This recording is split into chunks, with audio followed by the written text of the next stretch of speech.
Welcome to another episode of Conversations with Coleman. If you're hearing this, then you're on the public feed, which means you'll get episodes a week after they come out, and you'll hear advertisements. You can get access to the subscriber feed by going to colemanhughes.org and becoming a supporter. This means you'll have access to episodes a week early, you'll never hear ads, and you'll get access to bonus Q&A episodes. You can also support me by liking and subscribing on YouTube and sharing the show with friends and family. As always, thank you so much for your support. Before we dive into the episode for today, I have a special announcement for you all. The music video of my latest new song, Straight A's, is out right now. You can find the link in the description below. Check it out and let me know what you think. As always, thank you for your support. Enjoy the episode. My guest today is Ashley Rindsberg. Ashley is an American novelist and journalist now based in Israel. His book is The Gray Lady Winked: How the New York Times Misreporting, Distortions, and Fabrications Radically Alter History. We discuss the little-known history of major errors made by the New York Times. We talk about the concept of authority. We talk about what makes the Times different from other papers. We talk about the idea of objective truth. We talk about the many problems with the 1619 Project. We talk about the media and publishing industries. And finally, we talk about how to determine what's true in the world. So without further ado, Ashley Rindsberg. All right, Ashley Rindsberg, thanks so much for coming on my show. Thank you for having me, Coleman. So you've published a book called The Gray Lady Winks, or The Gray Lady Winked. Yeah, past tense, yeah. And it's a pretty interesting book. I think there's going to be a lot in here that is going to surprise people about the history of the New York Times making really massive and consequential errors on the most important stories of the 20th century. And we'll get to all of that. But first, can you give my listeners a sense of who you are, where you're from, and how you came to be interested in this topic? I grew up in the U.S. mostly. I sort of had a childhood of a lot of moving around, just kind of immigrants. We were immigrants to the U.S. My parents are from. I was born in South Africa. My grandparents were refugees that fled there before the Holocaust. And then my parents left and came to America, and we ended up in California. And I think when you move around that much, which is 5 or 6 cities in my childhood and different houses, and you just, for me at least, it gave me this sense of wanting to explore and seeking, like you're looking for something when you feel like you're always moving. Nothing's ever the same. And I got to Tel Aviv. I continued the tradition that my parents had created for us by getting a job on a sailboat right after college, or a year and a half after college, to work as a deckhand for a couple months, sailing the boat from Italy, from Sardinia to Greece. And when it ended, I moved onward east to Tel Aviv, where I just started to get interested in the way the world is portrayed by the media. This was the tail end of the Second Intifada, and it was definitely not a good time for Israel or for anybody in the region. But the reality that I discovered on the ground was so different than what I had, quote unquote, learned from the news. And this is just a general notion of seeking what's real and what's true. And I think that's something that a lot of people around me were trying to do in their own way as well. I mean, maybe some more successfully than others. But for me, it was a lot about books. It was a lot about diving into books. That was always my refuge as a kid, and still today. And in this case, I was just reading a book I picked up, which was The Rise and Fall of the Third Reich by William Shirer, who was a great journalist in Europe in the 1930s and 40s. one of Murrow's boys. And in the book, he kind of mentions this little, in this footnote, this little offhand remark about the New York Times publishing a story at the outset of World War II, claiming that Germany had been invaded by Poland, and Germany was just kind of retaliating for the incursion. And this was like one of these things. The New York Times was printing this story on September 1st, 1939, the Declaration of Hostilities, on its front page lead story, farthest right column. And this was one of those like record scratching, stop in your tracks moment, even though it was a very small, it was a footnote and just a mention in the footnote. And I was just like gobsmacked. I was like, could this possibly be the case? That the New York Times, the great bastion of liberalism in American journalism, prints effectively what's obviously on the face of it, Nazi propaganda. And it was the case. It is the case. I dove into that question of how that happened, and what I churned up in that specific instance really shocked me. I think it would probably shock anybody, concerning how the New York Times covered the Nazis for 10 years and why.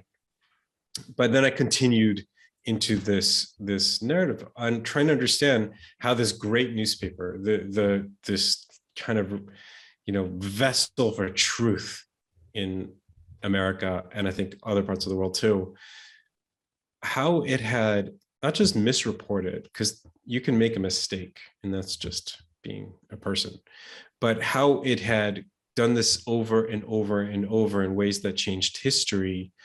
And then rather than holding themselves to account or even acknowledging what they had done in many cases, they just continued to do the same thing over again. That really was the core of it. And thinking about media, thinking about the way our reality is shaped around us. And that's kind of what ended up with The Gray Lady Winked, which is also in a way a sort of jumping off point to other things that I'm now doing.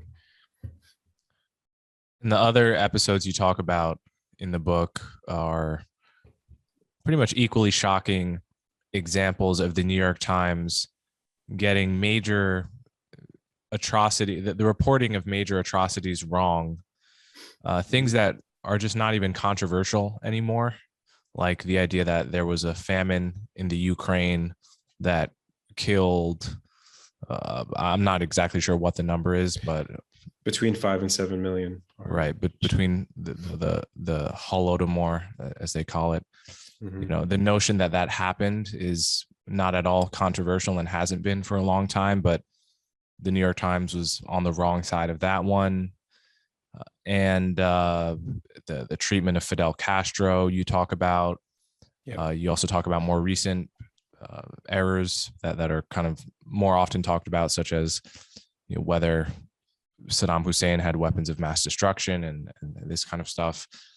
And you also you end by discussing the 1619 Project and the factual errors about American history that have been allowed to remain. And you tie these all together as examples of the paper of record, probably the most respected still paper in America and one of the most respected papers around the world, getting large things wrong and seeming to not suffer a serious reputational price for that. I think it's definitely true in the past few years that the New York Times has lost authority with a lot of readers.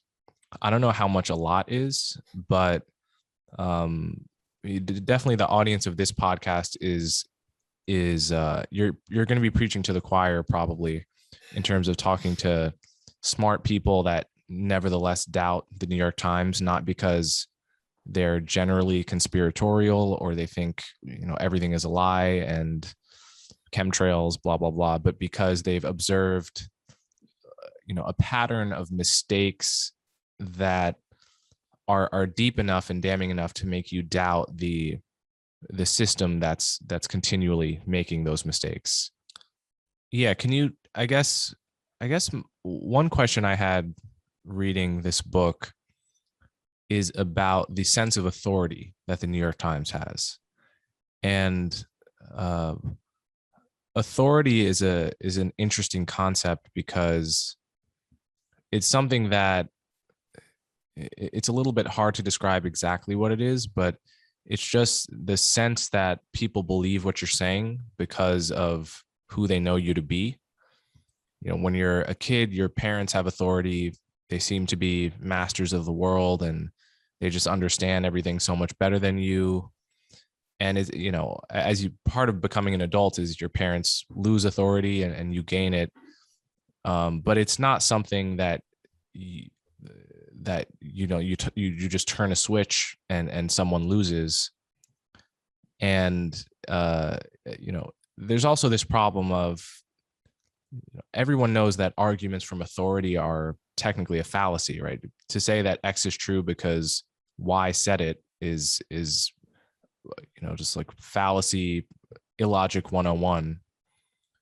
But at the same time, it's a practical necessity to rely on arguments from authority sometimes, because the chain has to stop somewhere. If someone keeps asking why, and you're a normal person, you have to say, well, because I read it in a scientific paper and I trust that they're not lying. I trust that they didn't fabricate their data, or I trust that the fact checkers, I trust that the buck has to stop somewhere and someone's being truthful because so I guess one question I had reading this is, given that the New York Times has made egregious errors of the kind that would probably permanently stain most institutions, why has it sort of retained this sense of legitimacy and authority to the degree that it has? That's a great question, and that's the weird twist here, is that when you start to really look at all this stuff, all these different episodes that I report on in my book, other things that people are catching on to, other journalists are criticizing for errors or misreporting or online, what you start to understand is that the New York Times has succeeded because of those things. It succeeds, and those things happen because of its drive to succeed, to be number one, more specifically. They have been, when you go and look through what has been the through line of all these different things, the World War II reporting that I mentioned, which was very, very sympathetic to the Nazis, calling the Berlin Olympics, the Nazi Olympics, the greatest sporting event of all time, calling Hitler, or saying he was actuated by a lofty and unselfish patriotism, calling the Munich Accords a freshening breeze across a conference table. And that's just one of these episodes. But what connects them all is that the New York Times was always willing, not just willing, compelled to do whatever it takes to get the best scoops. And that's why they kept this Nazi sympathizing Berlin bureau chief in place, even though they knew what he was, because they knew he had the best access. And that was, of course, because the Nazis loved him. When you look at, weapons of mass destruction, what drove that hyperventilation by the New York Times over WMDs in Iraq, when there was never any good sourcing to believe there was that they had a new editor who was determined to increase the newspaper's, what he called, competitive metabolism, to make them number one. And for them, they were at a turning point where they were going from being a metropolitan, somewhat regional newspaper to a national newspaper. And that was about being number one in the United States, because they understood correctly that in this new future in which we have the internet, thousands of other sources, there would be only one real major player, and they were going to be it. And if that meant having to report falsely on WMDs to get the scoop, then let's just take the risk. If that meant then having Jason Blair and a series of other reporters after this swing the pendulum back in the other way, in some cases by claiming that veterans returning from Iraq and Afghanistan were homicidal maniacs, despite there being no evidence or data to support that whatsoever, they would do that too, because that was about the brand. Again and again and again, and that goes back even to the Soviet Union and the Ukraine famine.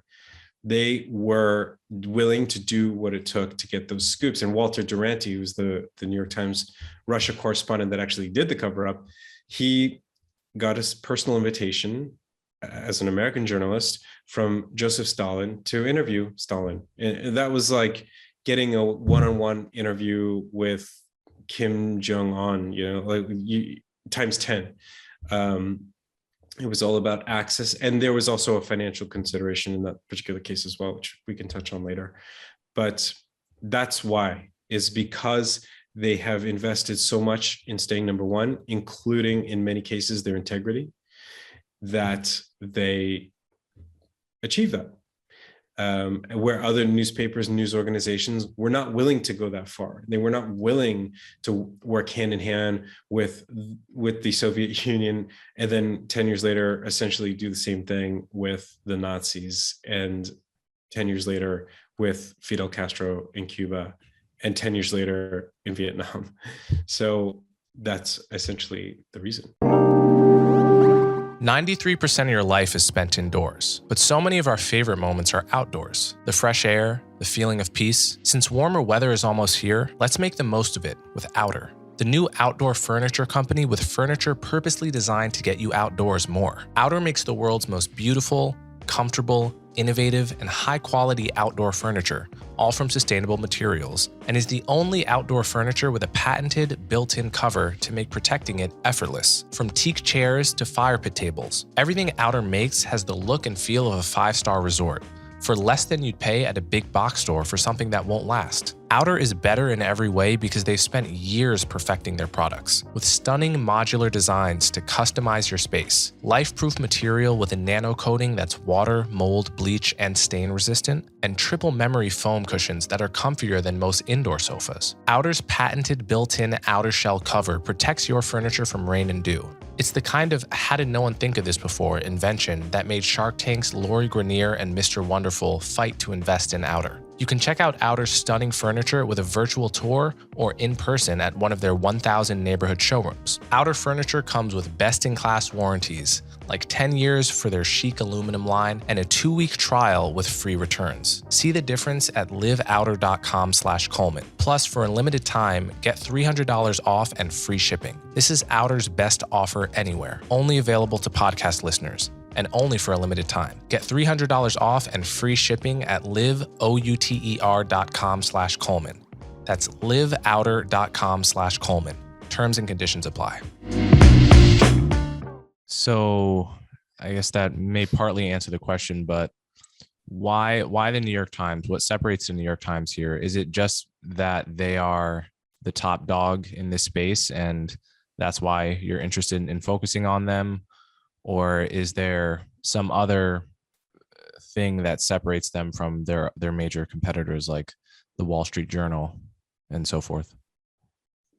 The New York Times, I think there's two things here. The New York Times is, of course, the most powerful news organization in America, and maybe pound for pound the most powerful, most influential news brand in the world. I mean, you can go all around the world and talk about the New York Times and people be like, yeah, I know what that is. You're not necessarily going to get that kind of brand resonance with the Financial Times or even to some extent the BBC. This is an icon. And it is also the flagship news outlet of the American media. It's got twice as many Pulitzer Prizes as its next closest competitor, the Washington Post. It is the pinnacle for journalists. That's where they want to be. It's where they want to spend their careers if they can. And that, again, it's that level of influence that makes it truly unique, that they're able to not just set the policy agenda, set the news agenda, but they're essentially shaping reality. I mean, they are syndicated and licensed to thousands of other news organizations around the globe. And they just command that respect and power among the right people. But on the other side, the second part of that is what this reveals as well. I mean, that's part of the cause, but what does this show us? And partly, I think, for me, is that the New York Times is really the template of corporate media. They really had perfected that structure of news for profit that is controlled by a single family. And that's also what makes it unique. Still today, this is a dynasty that stretches back 120 years from the founders, a man named Adolf Ochs, a German Jew who immigrated to America. So from this one, the pioneer of the dynasty, right through today, the Sulzbergers, who not just control the newspaper, but actually are actively involved as publisher. The current heir to the throne, A.G. Sulzberger, is the publisher of the newspaper and the chairman of the New York Times Company. So that shows you a lot about how corporate media works. And when you're analyzing stories today, really big stuff like the pandemic and lab leak and the Steele dossier, and you see it through the prism of this one unique news organization that has so much power and influence and has this corporate media structure, you really learn a lot about how these things work and what the incentives are and where things go wrong and where the safety mechanisms completely fail. So that to me is why I started, and it's also why I continue to look through the New York Times lens. Yeah, there's a trade-off between profit seeking and integrity in many pursuits in life. I mean, this is just one example. And I know you've talked about sort of the competition between the incentives of the ownership of New York Times and the incentives of the rank and file, which include many great journalists and fact checkers and hardworking people of integrity and so forth. So when you write a book that is essentially a pretty much a moral takedown of the New York Times during the 20th and early 21st century, where are you laying the blame? Like, with whom are you laying the blame? Definitely with the family that controls that newspaper, the Sulzbergers. It runs to the top. The responsibility runs all the way up the flagpole, and there's no escaping that. They could shape that organization any way they want to, and that is exactly what they've done. They've created this two-tier stock structure that gives the family control and preserves control, which it restricts the democratic nature of the organization. And that might be okay if you are selling whatever you might be selling, widgets, catgut, livestock feed, whatever it is.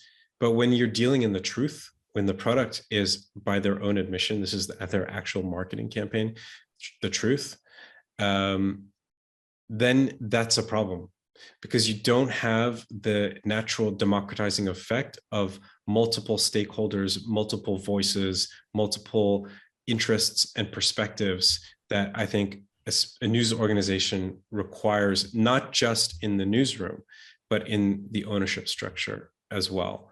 So I think that's one structural piece of it. The other piece, which is more of a temporal piece today, is that there has been a change in the newsroom. The newsroom used to be classically liberal, and that applied to its journalistic mores as well. And my friend Jenny Holland, who used to work at the Times, talks about this editor there, and he was not a big deal. It was some regular rank and file editor who refused to vote because he held his job in this sacrosanct light, that anything that would kind of tip his scales, his internal scales of neutrality and impartiality one way or the other, was for him a no-go. And that's just unimaginable today in media in general, but especially at the Times, where there's been this woke awakening, and at the Times lurching to the hard left, to the point that people who are call themselves lifelong New York Times subscribers don't read the paper anymore. I've had countless emails of people coming to say, I mean, these are older people, and that's also by design. I mean, the New York Times, the ownership knows very well that it's classically liberal, Upper West Side audience is aging out, and they are looking to a new future where they're really dependent on subscriptions and not on advertising. And that's going to be with younger, politically energized people that they see being on the hard left, the people who are fired up enough about the issues to plunk down their $10 a month or whatever it is forever, in perpetuity. Basically, that's what the New York Times needs for its business to thrive. And that, of course, goes back to the share price and to this family. So that's where the cycle closes between ideology and financial interest. You make a really good point about how the structure, the corporate structure of the New York Times, which wouldn't be a problem in many other cases, is a problem when the product allegedly is the truth. I mean, of course, concretely, the product is, I mean, used to be newspapers, and increasingly it's clicks and attention, and that necessarily is not aligned with the truth, right? To value the truth would necessarily be to trade off against getting clicks. I mean, like, what are the odds that human beings, as flawed as we are, want only the truth, and we want nothing more than that? And what grabs our attention perfectly aligns with what's true and what's journalistically ethical to say. So, but at the same time, in the long run, we do, at least our better selves, we want to pay money to a newspaper for it to tell us true things. We don't, at least anyone who thinks about it and sort of gets past their initial limbic system reaction to something, wants to be told what's true in the long run, even if it's something they don't totally want to hear at first. Because the idea of giving $10 a month to someone for them to tell me what I want to hear in every case that's not true, so that I can live my life misled and die knowing less than I did when I was born, that's really sad. And so ultimately, the authority we give all of these places boils down to their ability to kind of delay their own profit gratification and say what's true in order to preserve their long-term status as a trustworthy news organization. And I would hope that is also a profitable strategy in the long run. I'm not actually sure that it is. But they do, it's interesting because a place like the New York Times, they have to pay homage to the notion of objective truth at some level, because the only reason to trust one paper over another is the idea that they are giving you something that's objectively true, right? They're not just giving you their opinion. Yes, there's an op-ed page, but the work that they do is to distinguish capital F fact from capital F fiction. That is, I mean, there's no such thing as really caring about journalism if you don't believe that. And there's no such thing as paying money to a newspaper and reading the newspaper if at some level you believe that they're doing something other than just telling you a story, right? But at the same time, the New York Times has gotten into bed with people that have a far less a far weaker connection to objective truth, and in some cases are enthralled to critical race theory and relativism, and the idea that objective truth is just a Trojan horse for white supremacy. Anytime someone talks about objectivity, what they're really saying is this is what the straight white male narrative says, and we don't like people of color, we don't like women, we don't like LGBTQ people, and so we're going to pretend that this is the objective truth, right? And I noticed at one point that the New York Times, during, I don't know if they're still running this campaign, but during the Trump presidency, were running a campaign. I think the slogan was "The truth is worth it." And this was obviously a dig at Trump, who, pretty much lied like every other sentence out of his mouth. He just lied at a rate that was impressive even for politicians. And so I think the New York Times, feeling itself to be the resistance, saying, well, the truth has never been more important. It's the truth with a capital T. It's not my truth. It's not Trump's truth. It's the truth versus Trump's lies. So there was very much this notion that we are the defenders of objectivity in the face of this guy that is constantly lying and trying to get you to not care about what's true anymore. Mm-hmm. Yet at the same time as they were running this campaign, they were running the 1619 Project, which, as you go, we can go over the details of what was wrong in the 1619 Project in a second. But in response to the attacks on the 1619 Project, Nicole Hannah-Jones, who was sort of constantly tweeting in self-defense, she would say things like, and I'm pretty sure these are direct quotes from her Twitter that she has since deleted, "There's no such thing as objective history." Right? She would say things like, "There's no such thing as objective history." Yep. And so the same newspaper was saying, essentially, there's one truth and we're getting to it. We're trying to get to it to help resist Trump. And also, there's no such thing as objective truth. And if there's flaws in the 1619 Project, we're not presenting it as if it's the final say. This is just our truth. This is the truth of Black people and the non-elected spokesman for Black people that write on our behalf and so forth. So what do you have to say about the New York Times relationship to the truth?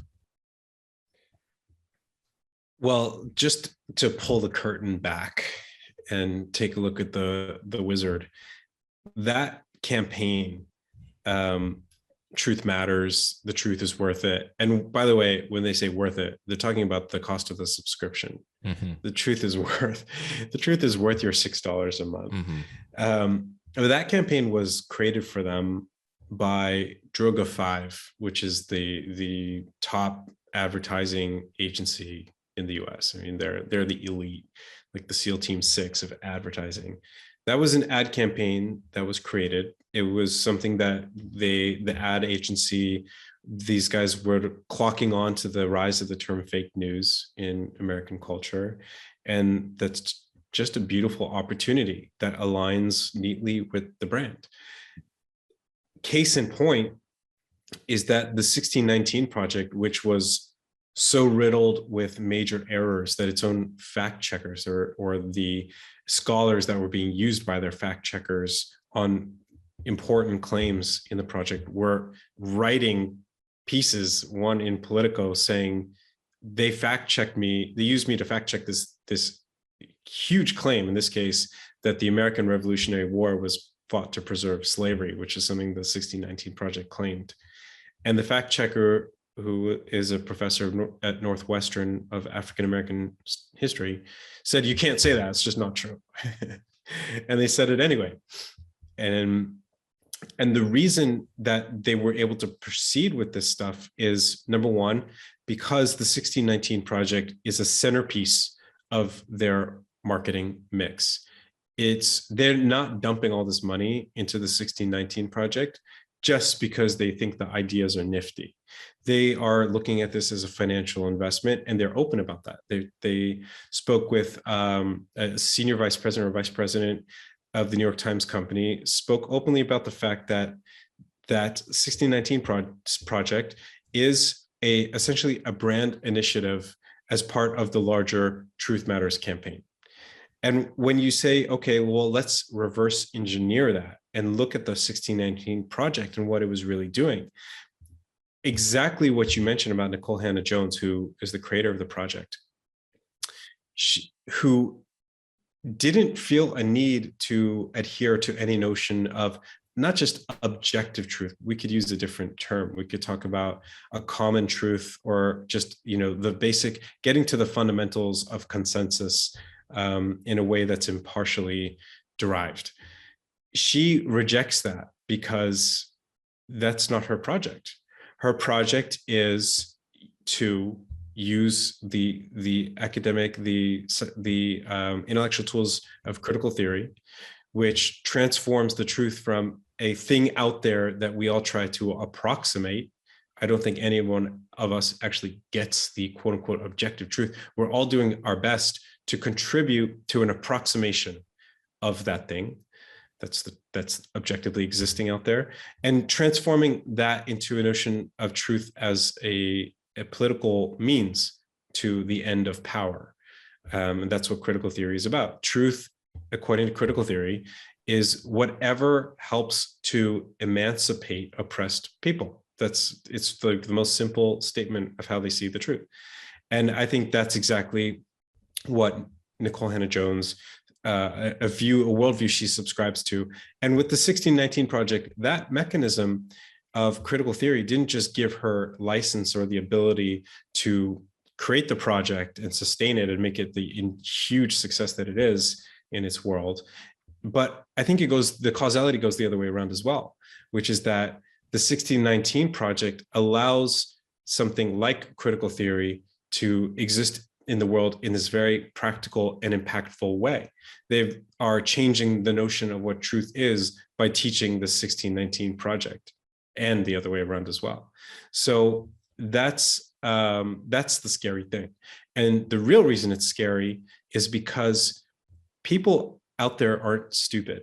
They see the New York Times picking up the truth and using it as a cudgel to pound their ideological adversaries. And those same people, many of them with motivations that are not quite as pure as the New York Times, they will do the same thing. They will pick up the truth and they will use it as a weapon.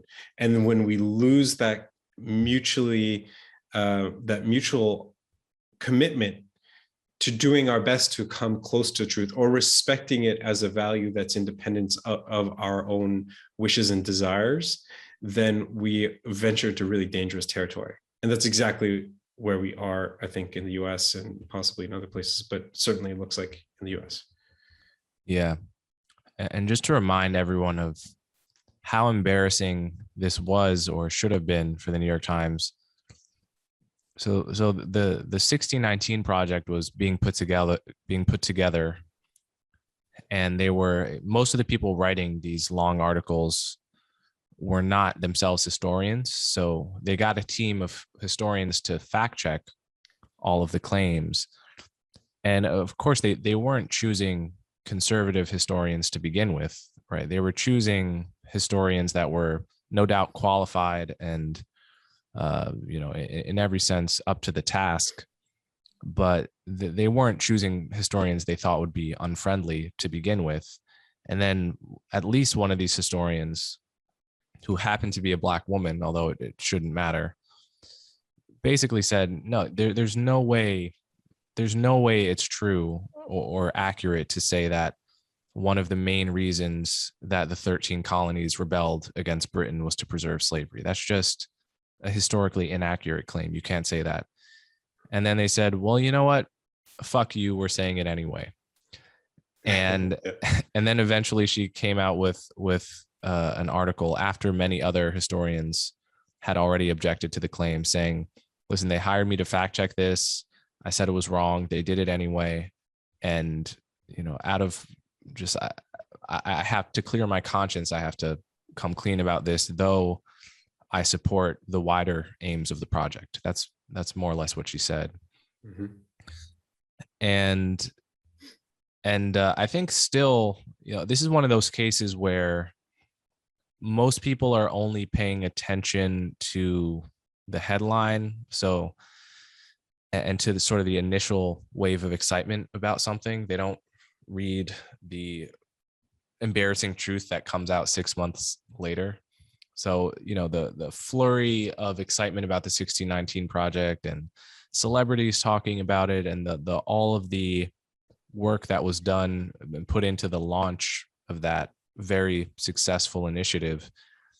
Most casual New York Times readers, they just saw, oh, New York Times did this really cool thing, and maybe they sort of read Nicole's flagship essay and said, oh, that's interesting that part of the reason the 13 colonies rebelled was because of the aim to protect slavery. And doesn't that say something really damning about, the identity of this country?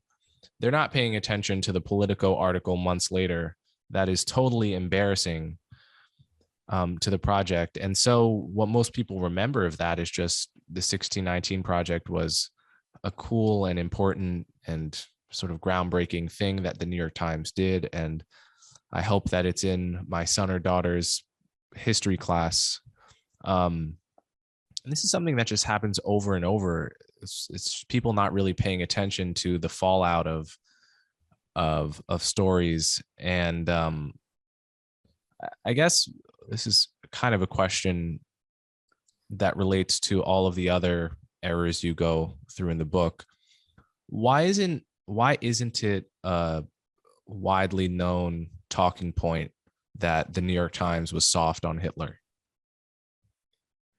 and all of these other things? Like, why isn't this widely talked about? I think it's one of those things that, only one example of something, even if it's a trend or phenomenon that's really important, impactful, only the one representative thing rises to the surface. In this case, it would be Walter Duranty and his cover-up of the Ukraine famine at the behest of the New York Times, we should add.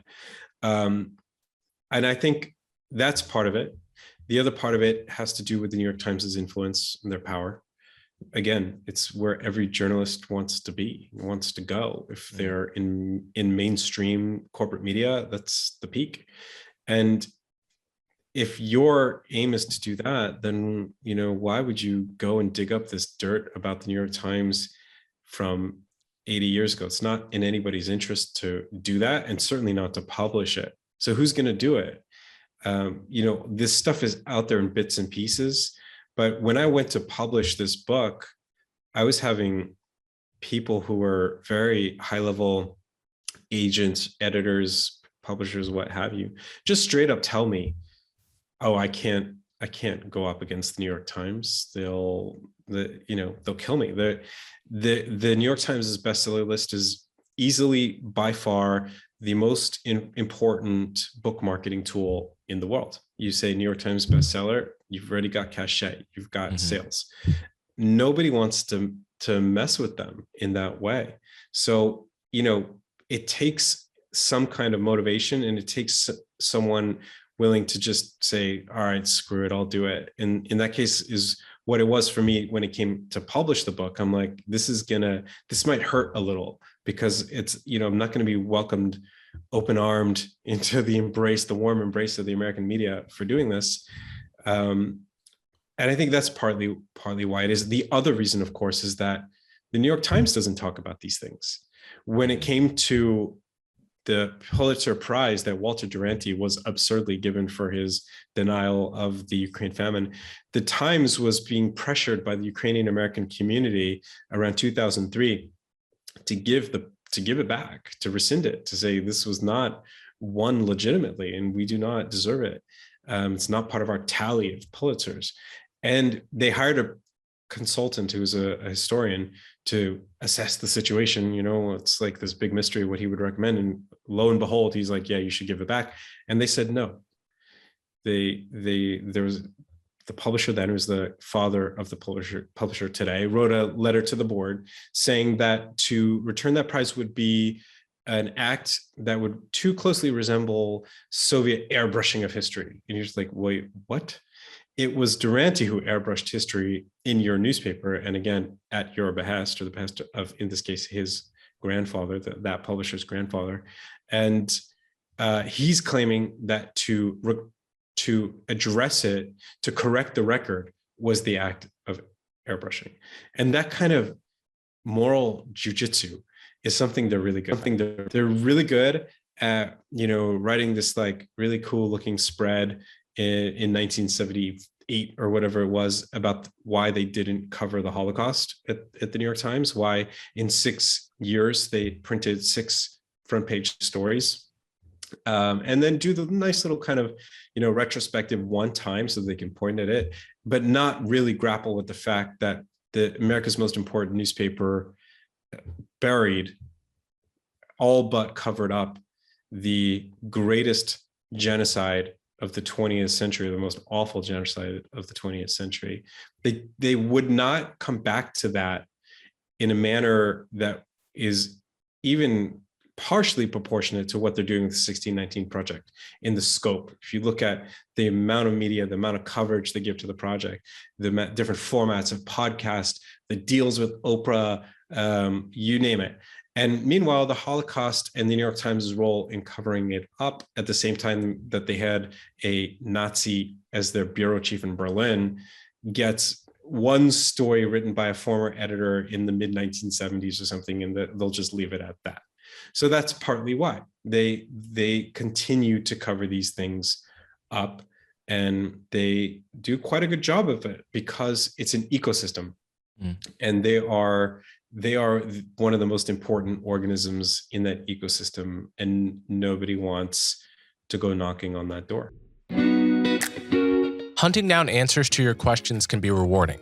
When it comes to hiring, you don't always have as much time as you'd like to spend finding great candidates with the right skills. That's why there's Indeed, the best hiring partner your team can get. If you're hiring, you need Indeed, because Indeed is the hiring partner where you can attract, interview, and hire all in one place.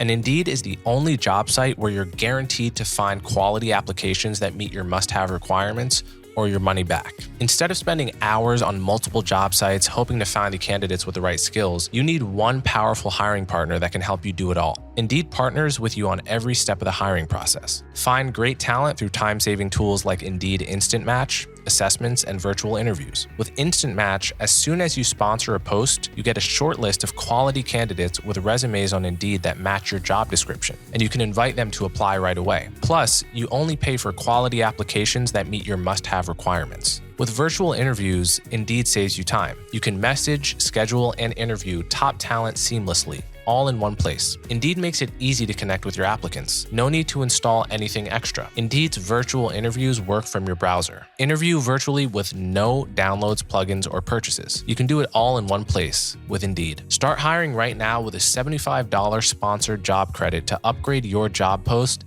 at Indeed.com/conversations. Offer is valid through March 31st. So go to Indeed.com/conversations to claim your $75 credit before March 31st. That's Indeed.com/conversations. Terms and conditions apply. Need to hire? You need Indeed. So I want to talk a little more about publishing in a minute. And I understand you self-published this book. Is that right?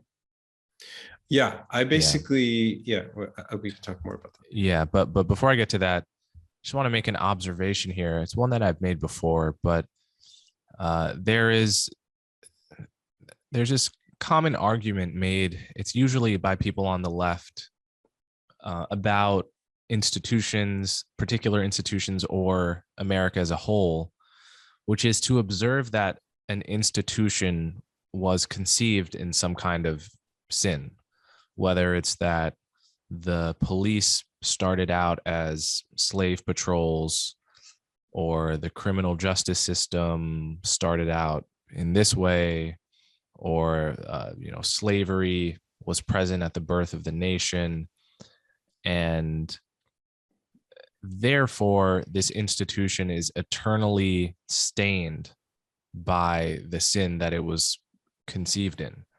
And this is the central thrust of, for instance, the 1619 project, is that because many of the founders owned slaves, many of the founders were racist, that therefore the Constitution, the founding documents, it's all stained by its association with those things. I'm pretty astounded at how this argument only ever seems to be thrown at institutions that the left doesn't like. And I mean, it's not always, sometimes you see people on the right doing this back. So for instance, someone like Candace Owens will point out that Planned Parenthood, one of their co-founders, sort of flirted with eugenics, and isn't it, that should change your opinion of the moral status of Planned Parenthood today. I mean, the truth is, with all of these arguments, unless you can really draw a straight line between what this institution was however many hundreds of years ago and what it is today, and show them making the same kind of mistakes, or show them being the same moral character, then it's not really, I mean, institutions change. And so to point out a mistake they made a long time ago is not necessarily to condemn them today, but and moreover, just every institution is going to get destroyed if we play this game, right? And so I'm interested why people don't play this game with the New York Times. Like, if you're a person that is really compelled by these sorts of arguments, that such and such organization, don't you know the founder was a pedophile, or like 200 years ago? Yeah. By this logic, the New York Times is a morally defunct organization. And truth is, most of the people that are compelled by these kinds of arguments are the kinds of people that think the New York Times is generally a good organization.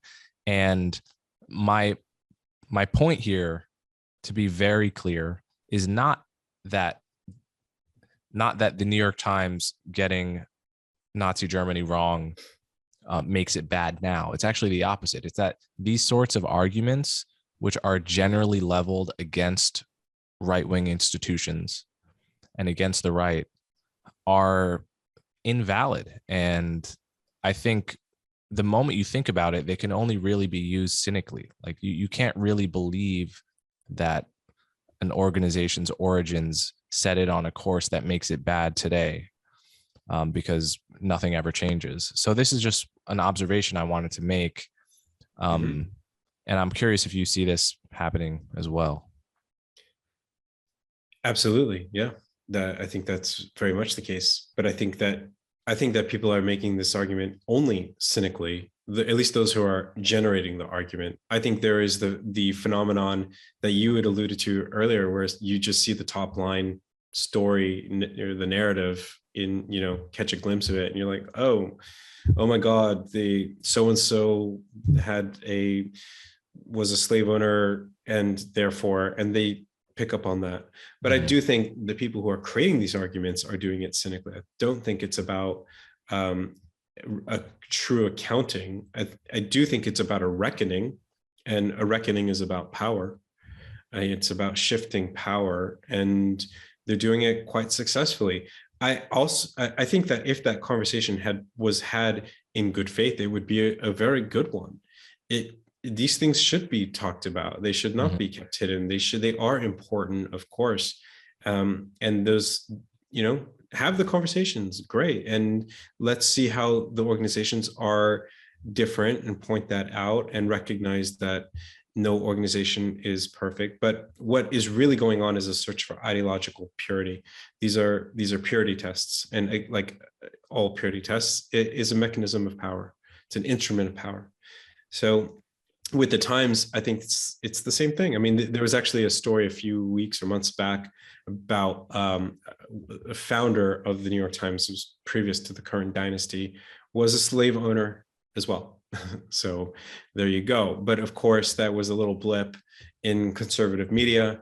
And the reason being is because ABC, NBC, CBS, Bloomberg, FT, Daily Beast, name whatever other outlet you want to, didn't cover it because they have no incentive to. And again, that's where we come back to this notion of perverse incentives and what's really going on in the media, and how much financial agendas as well as ideological agendas affect that landscape.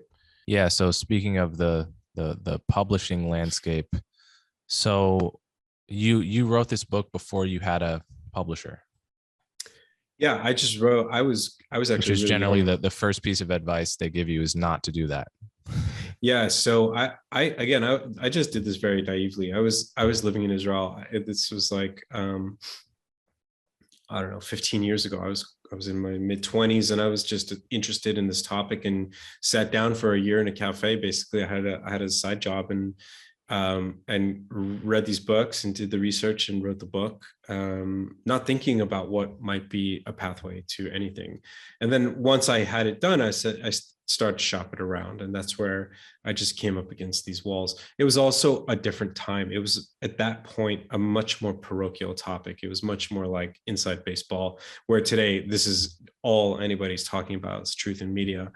Um, but when it came to bringing the book out now, um, I it was really about independence. It was really about not having to change your work and change your material and give up your rights, the proverbial masters to the album, and in return get very, very little from a publisher in the best of cases, and in other cases kind of get screwed.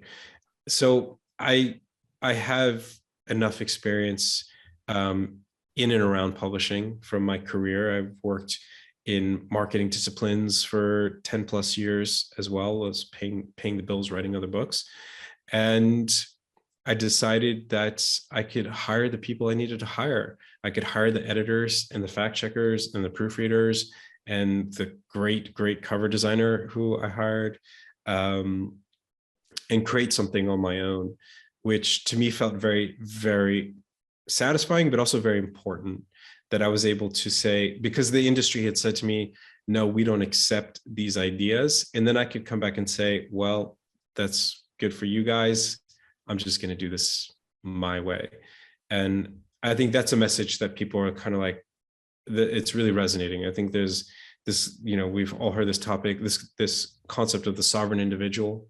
And I think the sovereign creator is part and parcel to that. To be a complete individual, you have to have that creative element inside of you, and to get it out. And that is an act of establishing sovereignty as an individual, establishing wholeness. And that's very much what this process has done for me, as difficult as it is to do something like that by yourself. It's uphill, but worth it. Yeah. Yeah. I mean, as someone who's an independent content creator too, I totally get that. But I think there is, I mean, I guess one of the consequences of these media establishments, corporate media, getting things wrong is that there is, as I think, as you put it elsewhere, there's no beating the truth. Like you can create a narrative if you're a powerful media organization like the New York Times. But ultimately, if you get things wrong and you choose to sacrifice the truth for clicks or for profit, that has a side effect of creating a market uh, for content creators that will basically enter that void, right? And say, I'm going to speak to the people that are seeing the same thing I'm seeing with these organizations, and who are also feeling that these places are losing authority. And over time, I mean, one would hope that sort of eats into their profit in the long run, but I'm not totally sure to what extent that's true.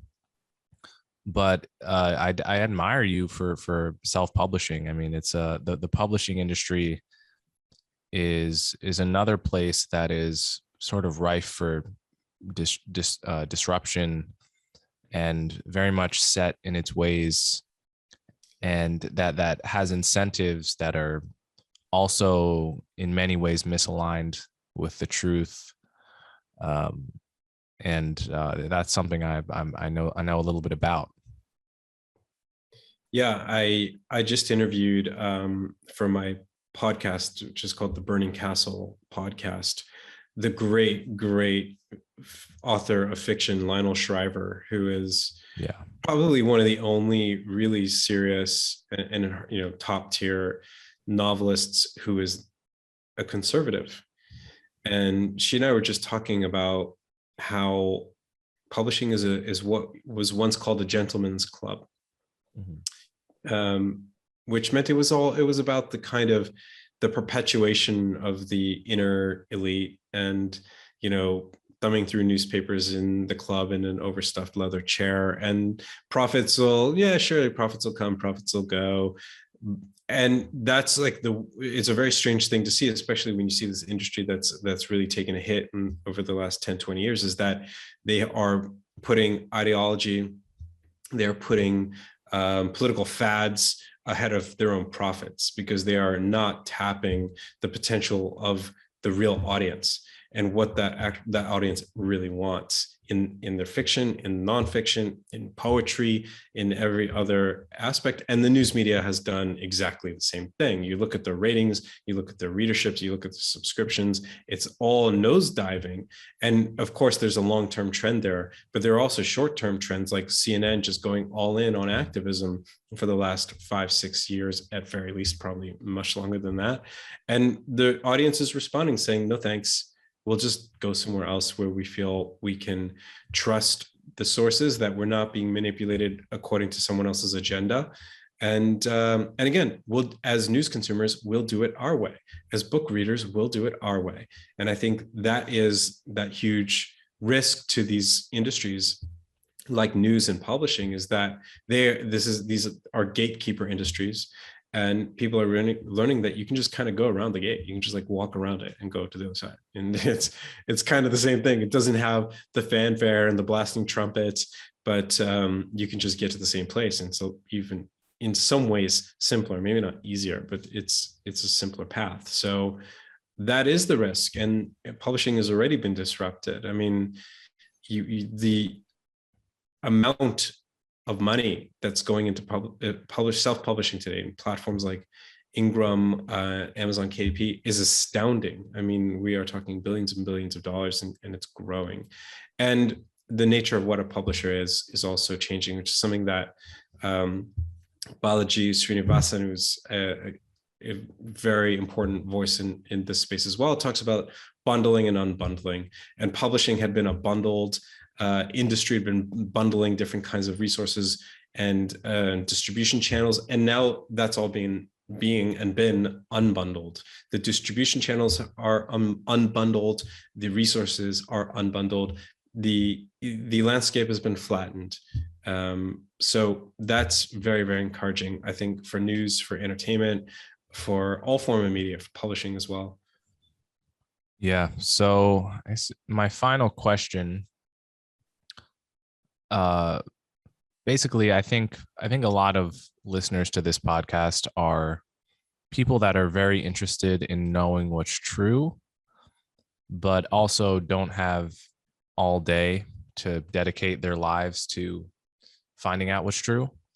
But also people that are more and more aware that you can't just rely on legacy media. That your information diet nowadays, in order to get at what's true, sort of has to be a buffet and a constant search. And, you can always be surprised by who is wrong on the latest thing and who's right about the latest thing. I mean, just for instance, figuring out what's true about ivermectin and its efficacy over the past 6 to 9 months. It's like, where would you go for the definitive take about what ivermectin does to people with COVID, right? It's like there's a million different studies that came out, half of which were trash, some of which were good, and so much politicization of the conversation already around vaccines and COVID that it's just very difficult to know who to trust.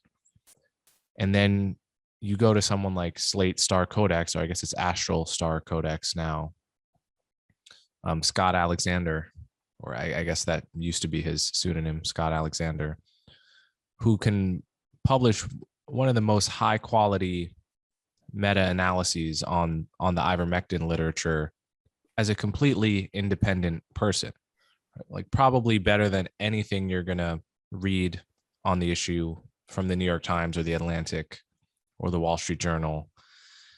And then in other cases, you don't want to be, there are other cases where you should trust legacy media because they're getting things right and they're operating on a topic that isn't politicized, where they just have the top journalists and top fact checkers, and they're doing great work and they're coming up with great graphics.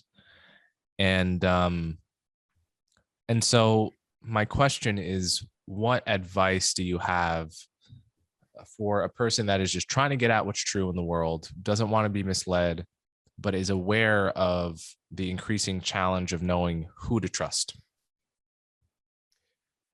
It's two things. I think one thing is on the specifics, I think it's really about going on a media diet. Cut out 90% of your media and let the remaining 10% be stuff you truly care about, that stuff that really matters to you. And those are the things that you're going to have to search for rather than browse. So at that level, it's about switching your media consumption modality from browse to search. Don't trawl through some website looking for headlines that'll kind of give you a kick or a thrill or outrage you.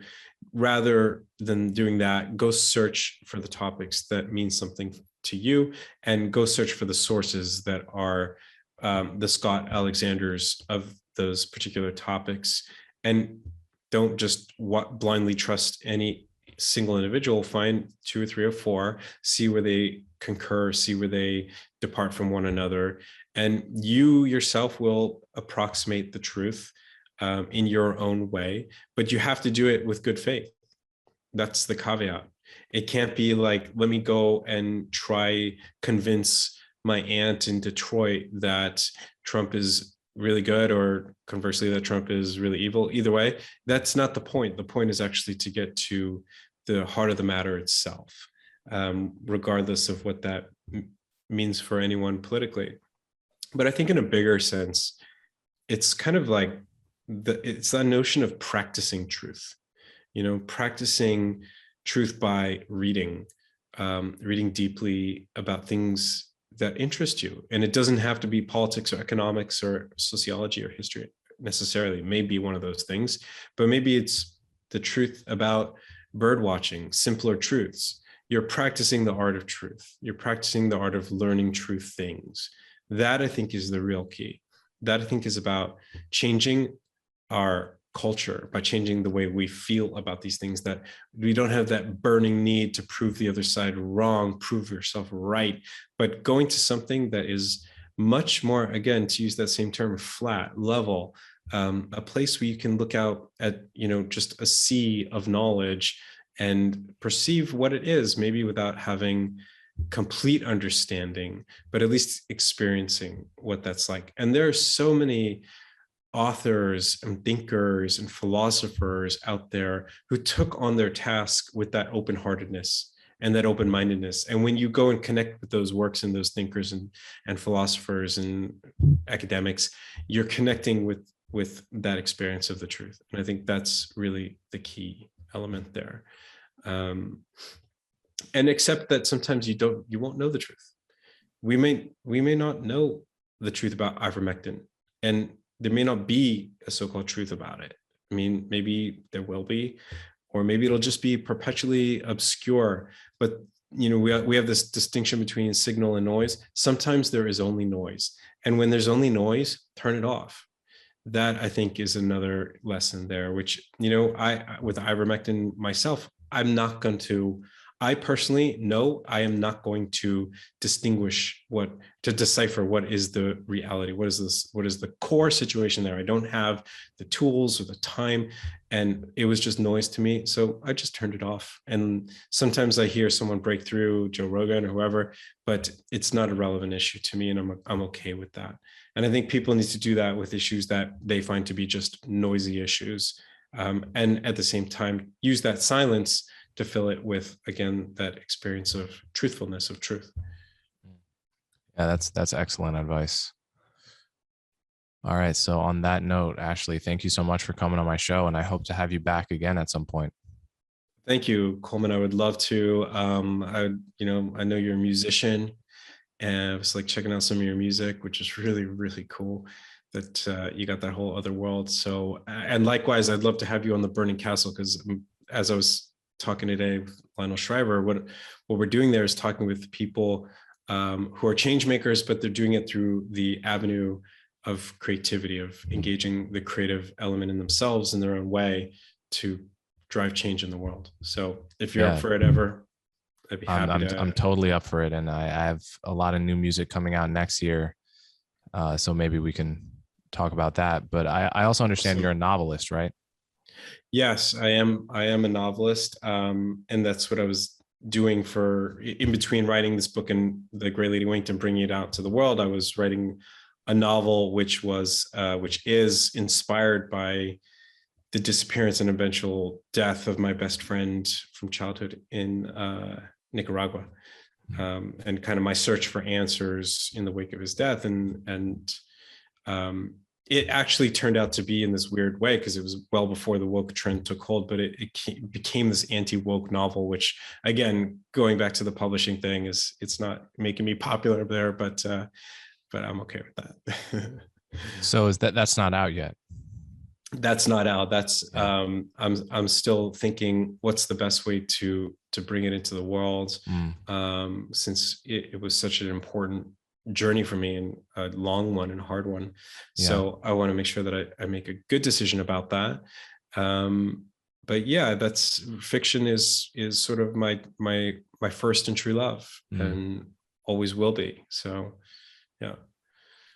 Cool. So yeah, maybe when our various things start coming out, we can regroup, try to do something again. Yeah, I'd love to. Cool. I'd love to hear more about the music and what you're doing with that, for sure. All right. Take care, Ashley. Thanks, Coleman. If you appreciate the work I do, the best ways to support me are to subscribe directly through my website, colemanhughes.org, and to subscribe to my YouTube channel so you'll never miss my new content. As always, thanks for your support.